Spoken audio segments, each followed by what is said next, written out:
اگر جھوٹ نہیں چھوڑنا، فریب نہیں چھوڑنا، ہم نے مسجد کی حاضری کی پابندی نہیں کرنی، تو پھر توبہ کے لفظ پکارنا دھوکہ ہے، پھر یہ دھوکہ ہے، پھر یہ مذاق ہے۔ پھر مذاق نہ کریں، آنا ہے تو کھری توبہ کے ارادے سے آئیں۔ ہماری ذمہ یہ ہے کہ ہم اپنے گناہوں کا احساس پیدا کریں، ہماری ذمہ داری یہ ہے کہ ہم توبہ سچی اور کھری کریں، ہماری ڈیوٹی یہ ہے کہ ہم اللہ کی بارگاہ میں صحیح معنوں میں حاضری دیں۔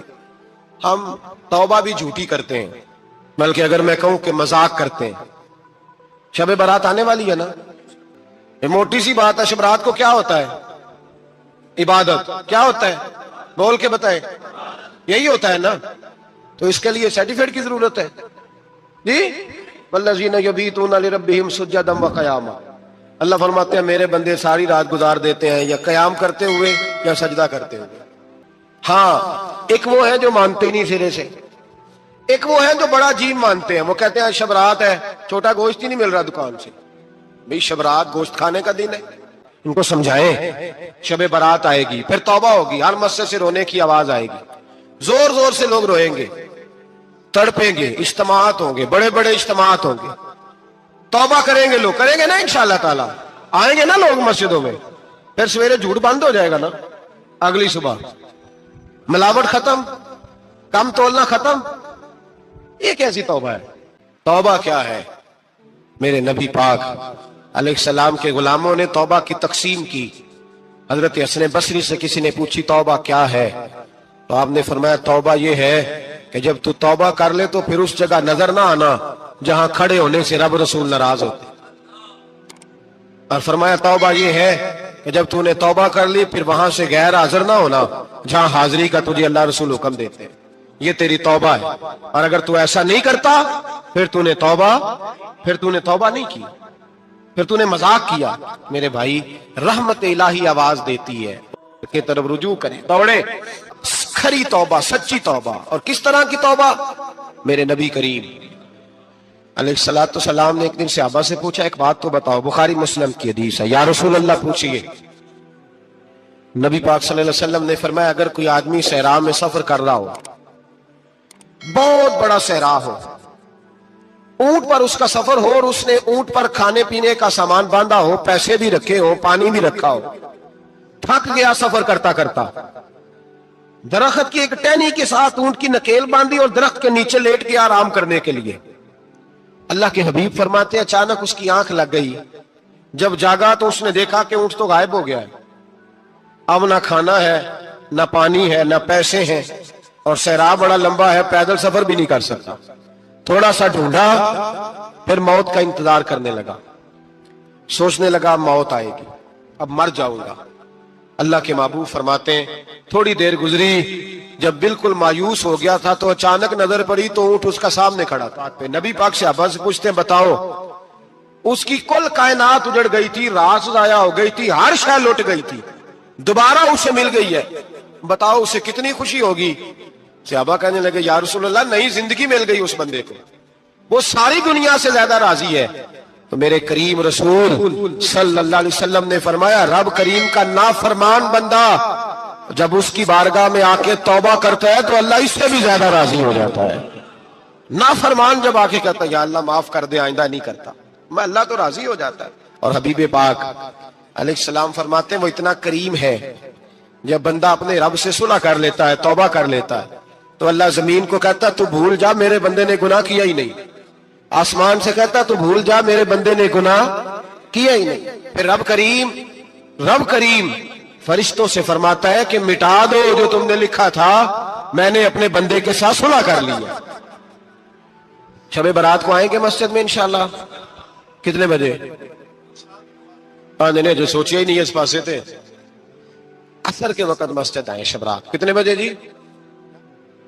عصر کے وقت آئیں، غسل کریں، مسجد آئیں، عصر کے بعد درود شریف پڑھیں اور مغرب سے لے کر فجر تک عبادت کریں۔ مغرب میں شام شروع ہو جاتی ہے، ایک رات جاگ کے دیکھیں، جاگنا پڑتا ہے، مریض ہو جائیں تب بھی جاگنا پڑتا ہے، دکھ لگ جائے تب بھی وہ جگا لیتا ہے۔ بڑے بڑے جاگتے ہیں، بڑے بڑے جاگ لیتے ہیں، وہ جگا لیتا ہے، تندرستی بھی، صحت بھی، دولت بھی، اے سی بھی، پلنگ بھی بڑا اچھا، لیکن اگر وہ نیند نہ دینا چاہے تو بندہ ساری رات ہی تڑپ کے جاگتا ہے، تڑپ کے، اور بھوکا اتنا روٹی کا بھوکا اتنا پریشان نہیں ہوتا جتنا نیند کا بھوکا پریشان ہوتا ہے۔ الجھ جاتا ہے انسان، وہ جگا لیتا ہے قبل اس کے کہ وہ خود جگائے، خود بخود جاگ جائے۔ مغرب سے لے کر فجر تک نماز پڑھیں، ذکر کریں، درود پاک پڑھیں، محفل میں شرکت کریں۔ میرے رسول کریم علیہ الصلوۃ والسلام کی پیاری زوجہ ام المومنین سیدتنا عائشہ صدیقہ رضی اللہ تعالیٰ عنہ کہتی ہیں حضور رمضان کے علاوہ سب سے زیادہ روزے شعبان میں رکھتے تھے، گویا پریکٹس ہوتی تھی رمضان کی۔ میں نے عرض کیا یا رسول اللہ صلی اللہ علیہ وسلم اتنے روزے کیوں رکھتے ہیں، ابھی رمضان تو آگے ہے؟ تو نبی پاک نے فرمایا عائشہ اس مہینے میں بندے کا عمل اللہ کی بارگاہ میں جاتا ہے، میں چاہتا ہوں جب میرا عمل جائے تو میں نے روزہ رکھا ہوا ہوں۔ کثرت سے روزہ رکھیں اور میرے بھائی بدل جائیں، بدل جائیں۔ میرے نبی پاک نے فرمایا غنیمت جان اگر صحت ہے تو بیماری آنے سے پہلے غنیمت جان جا، یہ چلی جائے گی۔ بیمار آدمی سے کچھ بھی نہیں ہوتا، غنیمت جان لے لمحوں کو کچھ کر لے، اور اگر تیرے پاس فرصت ہے تو غنیمت جان لے مصروف ہونے سے پہلے پہلے۔ میرے حبیب کریم سید عالم علیہ السلام کے غلام فرماتے ہیں کہ نبی پاک صلی اللہ علیہ وسلم نے ہمیں مثال دے کے سمجھایا۔ مدینے میں جو قبیلہ سب سے زیادہ بکریاں پالتا تھا وہ بنو کلب کا قبیلہ تھا، اور فرماتے اتنی بکریاں تھیں کہ ان کی بکریاں ہم نے کبھی نہیں گنی تھی۔ نبی پاک علیہ السلام نے فرمایا جب شعبان کی 15ویں رات آتی ہے، یہ ترمذی کا لفظ ہے، فرمایا جب شعبان کی 15ویں رات آتی ہے تو بنو کلب کے قبیلے کی بکریوں کے بالوں کی تعداد کے مطابق اللہ میری امت کے افراد کی بخشش فرما دیتا ہے۔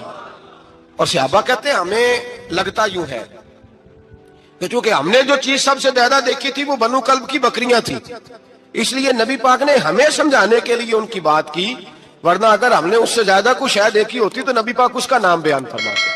ہمیں سمجھانے کے لیے فرمایا بنو کلب کے قبیلے کی بکریوں کے بالوں کی کسی ایک بکری کے بال بھی بندہ گن سکتا، اور حضور نے فرمایا جو سب سے زیادہ بکریاں پالتے ان کی تعداد کے مطابق حضرت عائشہ صدیقہ رضی اللہ تعالیٰ عنہ فرماتی ہیں جنت البقیع میں حضور جایا کرتے، قبرستان میں، قبرستان کے کونے میں اللہ کے رسول کو میں نے نماز پڑھتے بھی دیکھا 15ویں رات کو، اور فرماتی ہیں حضور بقیع والوں کے لیے بخشش کی دعا بھی کرتے، قبرستان بھی جائیں شب برات کو ان کے لیے دعا بھی کریں، اور پھر میرے بھائی شب برات کو للہیت کے ساتھ آئیں، لوٹنے کا پروگرام بنائیں، اس سے قبل کے رب کریم خود جکڑ کے لے آئے، خود بخود آئے، اس کے کرم کی طرف توجہ کریں، اس کی رحمت کی طرف توجہ کریں۔ میرے رسول کریم صلی اللہ علیہ وسلم کے پاس ایک دیہاتی آئے، مولا علی شیر خدا فرماتے میں بھی حاضر تھا، کہتے کبھی کبھی سادے بندے آتے تھے پر بڑی عجیب ہی بات کر جاتے تھے۔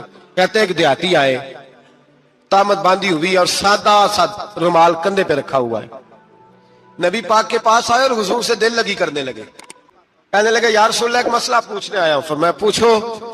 عرض کرتے ہیں حضور قیامت میں حساب کون لے گا؟ قیامت میں اب کس کو نہیں پتا کون حساب لے گا، دل لگی کی بات ہے نا، کون لے گا؟ نبی پاک نے فرمایا اللہ حساب لے گا۔ تو کہتے ہیں اس نے نا اور جملہ کہا تو ہم اس کی بات پہ حیران ہو گئے، کہنے لگے یا رسول اللہ واقعی اللہ حساب لے گا؟ تو کہتے ہیں نبی پاک مسکرائے، فرمانے لگے تجھے تیری مار ہوئے میں سچی تو کہہ رہا ہوں، تو کس طرح کی بات کر رہا ہے، اللہ حساب لے گا؟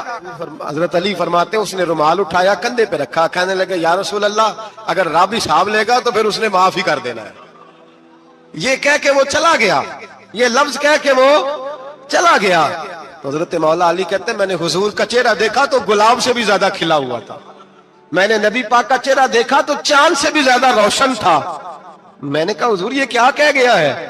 نبی پاک نے فرمایا بندہ بڑا سادہ تھا، بات بڑی پیاری کر گیا ہے، بڑی پیاری کر گیا ہے۔ حضور نے فرمایا علی رب کریم ہے، اور کریم جب غالب ہوتا ہے تو کرم ہی فرمایا کرتا ہے، وہ کرم ہی کرتا ہے، وہ معاف ہی کرتا ہے، وہ معاف ہی کرتا ہے۔ اللہ معاف کرتا ہے، پر میں نے کہا کوئی معافی لینے آئی نہ تو کوئی معافی لینے۔ ایک اور بات بھی آخر میں سمجھانی ہے آپ کو، وہ بھی سمجھ لیں۔ ہم جب کسی رشتہ دار کو راضی کرنے جاتے ہیں نہ ناراض ہو تو ہمیں پتہ چل جاتا ہے کہ یہ وقت ٹپانے آیا یا راضی ہو گیا۔ دو قسم کے لوگ ہوتے ہیں، کہتے ہیں چلو برادری آ گئی میں چلتا ہوں، پر کس طرح؟ ٹائم پہ ٹائم آؤں گا، 200 دے کے گھر آ جاؤں گا۔ اور جو راضی ہو جاتے ہیں نا وہ 2 دن پہلے آتے ہیں، دیگوں کا بھی خیال کرتے ہیں، ملاقات کرتے ہیں، وہ کپڑے بھی نہیں بدلتے۔ فرق ہوتا ہے راضی ہونے میں۔ بات کی سمجھ آ رہی ہے آپ؟ ہم توبہ کرنے آتے ہیں اللہ کی بارگاہ میں، کیا ہمیں پتہ نہیں چلتا کہ ہم نے توبہ کیا رب راضی ہوا ہے کہ نہیں ہوا؟